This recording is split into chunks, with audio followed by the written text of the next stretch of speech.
Hello everyone, today let's make eggnog cookie. In a bowl, let's add 2 eggs,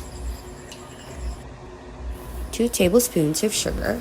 Mix them well until the sugar dissolves. Add 1 teaspoon of vanilla and 1 teaspoon of baking powder. Mix them well and add 50 grams of butter, 1 cup of flour. Mix until the consistency becomes like a paste. And then transfer it to a piping bag. This is actually so perfect for your kid's snack. It could be at home or at school.